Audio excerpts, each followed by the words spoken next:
Assalamu алейкум, жалпы кадырман биздин көрүүчүлөр, Ылдам кабар каналынын катталуучулары, жалпы көрүүчүлөрү. Кандайсыздар?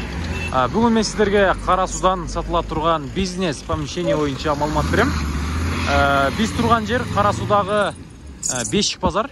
Мына Бешик базардын кире бериши дал ушул жактан сатууга коюлду. Бул тараптан Ош шаарынан келсеңиздер болот.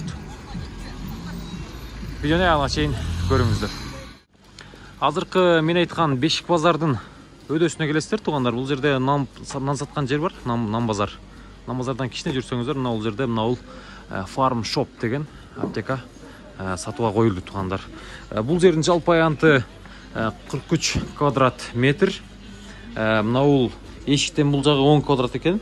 Мына бул бетондун кырына чейин туугандар. Бул жагы 33 квадрат метр. Дал ушул бизнес помещение сатууга коюлду. Кызыккандар, бизнес кылам дегендер, бизнестин калаган түрүн кылсаңыздар болот, же болбосо ушул бойдон деле кылсаңыздар. Бул жерге намаз окуп атышат экен. Бул жагы ушундай склад туугандар. Мына эшикти ачсак нарагына. Бул жакка ачсак кичине эле жер бар экен места. Сиздерге ачып көрсөтүп берейли. Мына ушундай контейнер менен тозук. Ушундай кычык экен бул жак. Турасы 3,5, узуну